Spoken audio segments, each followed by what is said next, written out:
Hey guys, so for this video, what I wanted to do was just share sort of my process and maybe some insight or advice in how I apply the Zagg screen protectors to a pair of Christian Louboutin shoes. Now, one of the things that I usually struggle with is just kind of like playing with a puzzle, finding enough space on here to get both the soles that I want covered, as well as enough room to sort of squeeze in these heel pieces. Some advice that I am obviously not taking today is you can actually go and find iPhone size screen protectors for like an obsolete size and just use those to take care of the two heel pieces, and that way you have a lot more space to kind of play with and you can give yourself a extra room around the cut.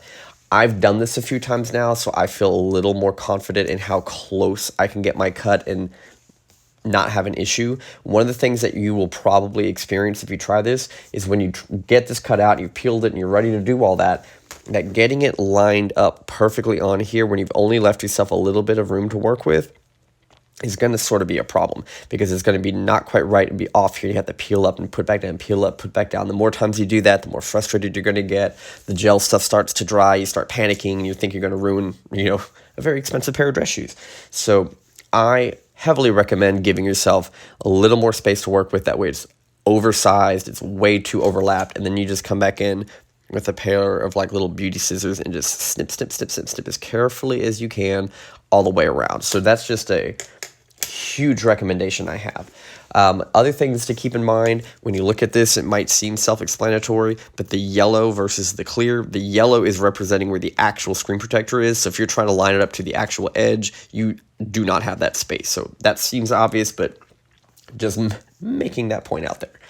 I'm probably going to pause this video, get everything cut out, but I also recommend tracing always with a wet erase, so that way if you're messing with it and it doesn't quite work, you can always come back in and re-erase it and start back over. Okay, well, I'm going to pause the video and I'll catch back up to you in just a minute. All right, so once you've got them cut out, couple things to remember. Keep in mind which side is actually going to be the side that sticks to the shoe. So sometimes it's really easy to get these flip-flops moved around and you're like, ah, right. So let's keep that under control. So one of the things I always triple check is that I have enough space. So originally, I actually think I traced this one, but this top side is going to be the sticky part when I peel that off. So I'm just recovering this one more time. I obviously have excess going on around it, which is fine, but I want to make sure I at least have enough at that end. A lot of times I just cut. I don't trim a lot because I'd rather have more and then just trim later than trim so close that it has to fit perfect. The main thing I'm watching for is the perfect spot for me is always kind of where this logo is. I try to make that a straight line across. If you're able to cut the Zagg protector where the natural straight line is already going to perfectly do what you need, great. The other thing that I sometimes do in order to fit everything on there is I might have to tilt it to give myself enough spacing around here. And as long as the higher of the two sides, I guess you'd say, is at that minimum height that I want, I can always cut this straight across before I go to start applying it. But I always just make sure I have everything. And really, I should have triple checked this cut way before you do that, because at this point you realize you don't have enough. It's kind of too late. Buy a new Zagg protector and start again. Like I said, always want to check that. Now, I'm not going to lie to you, I like to have utmost concentration when I do this, so I'm probably going to pause this video. I might just do one of the shoes and then open back up once I'm ready to kind of talk through the process on the second one. Okay, so I've got the first shoe done, and I apologize, you're going to see some crazy socks and a little bit of my lap here, because this is about the only way I'm going to be able to successfully do the other shoe on camera. But a couple things I wanted to point out. Number one, if you look at it right now, you sometimes are going to see very small bubbles. You don't need to sit here and like try to squeegee those completely out. These little tiny ones, they definitely do sort of work themselves out on their own, usually within a day. Not exactly sure how that's happening, but it does. The other thing is that it sometimes looks a little more cloudy when I first put them on. And I know that when that happened to me the first time, I was like, oh man, that kind of looks, kind of messes up the whole look of it. I will still say from farther back and walking, you're not really going to notice that. But that seems to clear up also on its own. So I'm not sure if some of that's just the residue of the applicator or what that is, but I will let you know that it does come up a little cloudy at first and not to panic. One thing that I've personally never done, but some people I've seen mention, that they've said that these screen protectors after about 5 or 6 wears get really, really messed up. I personally have had them on my first 2 pair where I've worn them at least 10 times now and have no issues. They look just like as if I'd put them on. So I'm hoping to get indefinite wears out of them, or at least an extended amount of wears. But something that people had suggested was putting one screen protector on and then putting another one on top of this. So in theory, if it was going to wear out like that, you could always peel the one off and then put a new layer back on, and that way you're not risking ever lifting up the red paint, which I think is part of the fear. I did take off one of these on one of my pair of shoes. I think I have a video of that up, where I'd originally used 2 iPad size, and at some point I wanted to replace it with a single sheet. So I had peeled that off extremely carefully, and it was successful, but it's not something that I felt like I would want to do all the time, right? So I feel like if I were to able to do this, once it kind of wear down, I'll have to make a life choice at that point. But anyways, wanted to kind of share that with you, show you what that looks like. Also, when you're coming around and you're trimming really, really carefully with this, hopefully you're going to be excessively careful, and I have yet to really have an issue. But if you ever nick any of this part, it's black. Honestly, you can just take the tiniest bit of a Sharpie and boop, boop, and fix it. But really, I don't have any issue with that, but I always just kind of double check. If you look super, super close, you will see there's sometimes very, very light fraying. You don't want it to overlap too much because then you're going to be able to peel that off. I'll probably mention this when I go to put on the other pair, but if you're ever having large bubbles, you do need to work those out, whether that's peeling up and letting that back down and squeegeeing, because if you get too big of a bubble, that is asking for a giant rock in the concrete to just stab, and at that point, you're going to just let everything happen to these shoes. So I'm going to set this one down, and I'm going to attempt to do the other one on camera just to kind of show you. So when I got the applicator, the very first thing I did when I put this out was I snipped it in half and shoved the other half back in, so that way I could reserve whatever moisture is on here so that it doesn't get super, super dry. All right, so I'm going to go ahead and start with the heel piece. With the heel piece, I generally haven't really used the applicator. I do suggest heavily that you make sure the shoe is completely wiped down. If there's any stickers that you pulled off, that you get the stickiness of that sticker off. Otherwise, you're about to cover it up, and it's going to look like that forever, because whatever you do, it's going to be done. Let me see how I had cut this one. This one, ooh. I thought I'd measured this pretty well, but now I'm staring at it like, yikos. Maybe that's not the best thing to have done on camera. Aha, it's like that. There we go. I was like, I know I cut this right. Okay. But that's the importance of labeling and triple checking. So I'm like, I know I checked this. Why is it not working? So yes, I figured it out. I always leave whatever excess I possibly can. And for here, I'm going to peel off the bottom side, which is the side that releases the sticky side. And when you peel this off, it's already naturally sticky to the touch. And I will set that down lightly, making sure not to throw the sticky side down. Pull this back out and just really quickly. I think the instructions say to wipe the protector. I have found it just easier to like wipe onto the shoe. Oh, look, that's just great.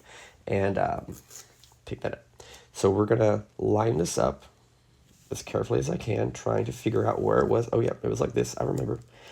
Now, for me, I'm kind of monitoring where the tips of these are versus where the yellow ends, so I can sort of keep up with that. But I'm going to stare and just make sure I'm getting that about right. This short side looks good. Long side.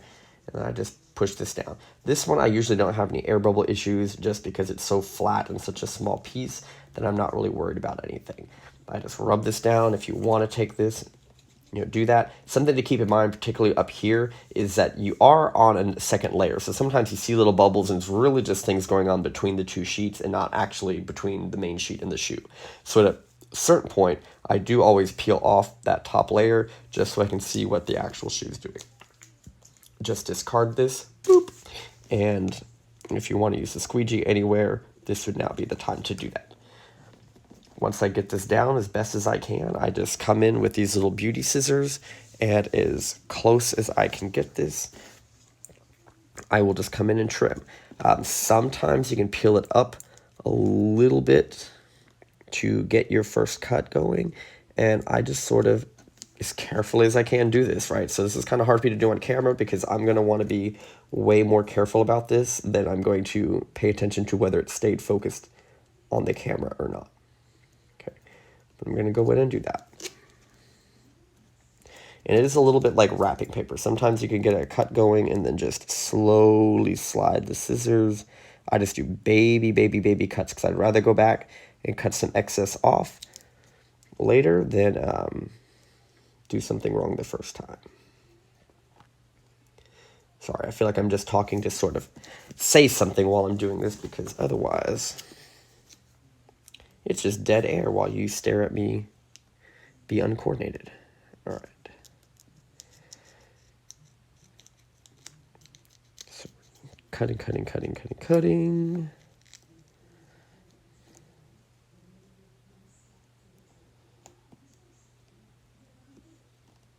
All right. Snippety doodah.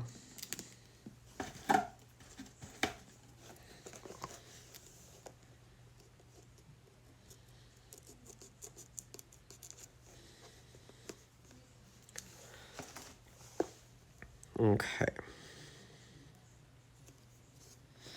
All right, I will probably go back and trim these up a little better off camera in a little bit, but for now, you get the general idea. Like, that's all we're doing, right? We're just being super careful because these are expensive dress shoes. All right, so now for the part that always makes me nervous. This is also the one I'm a little nervous to do on camera just because getting this on here, how I cut it, and making sure that when I start to lay it down, a lot of times it's going to be like slightly off here, and I literally have to pick this up and peel it a couple of times. So I am going to ready myself, get this situated in a way that's going to stay fairly stable, and go ahead and wipe down the shoe. If I find that I've lifted a couple of times, like I actually had to do on this pair, I will maybe re-wipe it again. So I try to keep this at a handy distance. Okay, triple check which size I'm working on. Yes, it is this side. Pull off the sticky part. Now, sometimes what I do, one last time, and I'm lining that up, is I try to eyeball where the shorter side is if I have excess. And this is, again, why I highly recommend just getting iPhone sized for these back ones. That way you can actually space these out a little bit and have an extra centimeter going all the way around. Way better for your first time through, I am telling you right now, because I would not recommend you just winging it your first time. I just am a little bit cocky because I've done this twice now before, so I just really eyeball how close I need to be. What I may even do right now, if I can find this, is once I've got those sort of marked off, because that is going to be a close call on both of those sides, I'm going to sit here and say that this is about exactly where that's at. Okay. All right, and that might help me. As soon as I lift this up and peel, whew, here we go. One more time, wiping this down. Moment of truth.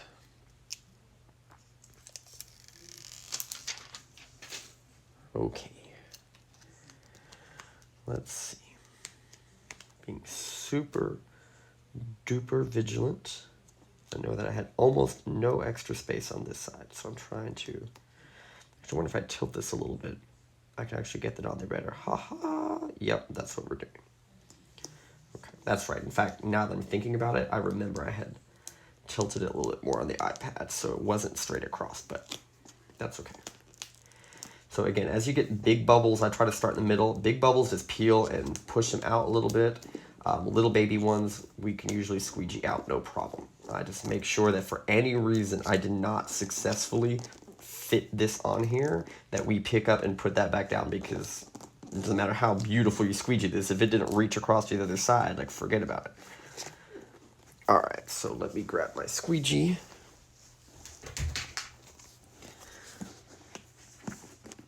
And just kind of work my way from the middle outward. Work my way towards the middle outward. And again, one of the things that you have to keep in mind is there is that extra layer in the middle. So some of these I start wondering, okay, is it really just between the shoe or is it between the two layers? So once I've gotten the bulk of what I think I need to do out, I go ahead and peel that layer off just so I can see what's going on, because I would rather know what I'm dealing with than not. Yeah, so I've got a few places here that we are just going to keep squeegeeing out, see if I can fix that. If I cannot get the squeegee out, it is not a problem to lift up, expose a little bit of air, and then work it back out carefully.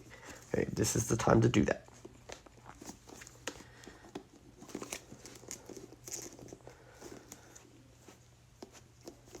Okay, like I said, some of these air bubbles are going to naturally work their way out. Some of the cloudiness you see is going to feel frustrating, like, oh no, I'm making these shoes look messed up and janky. But really, nope, nope, nope. You're going to be good. All right, so I'm going to go ahead and pause this video again so I can just trim this up really carefully, and then I will give you my good night. Boom, boom. All right, so now that that stressfulness is over, yeah, so just a couple of quick things again. I still strongly recommend, if this is going to be your first attempt at this, which it probably is if you're watching a tutorial on it, that you go ahead and use as much extra space as you can. And just like I said, by the iPhone size, if you really want to do it, I kind of gave you a layout at the beginning of sort of how I was able to do it.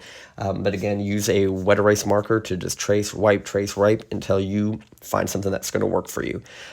Again, friendly reminder, these little baby bubbles, they usually work themselves out.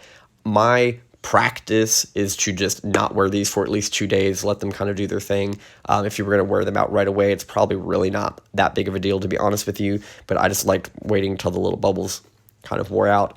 I know on the second pair I did this, I felt like I had an excessive amount of cloudiness because I had to pick it back up and peel it back down. And again, you might find that that happens for you. I was shocked to see that that cloudiness pretty much went away after the first time that I wore them out. So again, if that's happening, hopefully that'll work.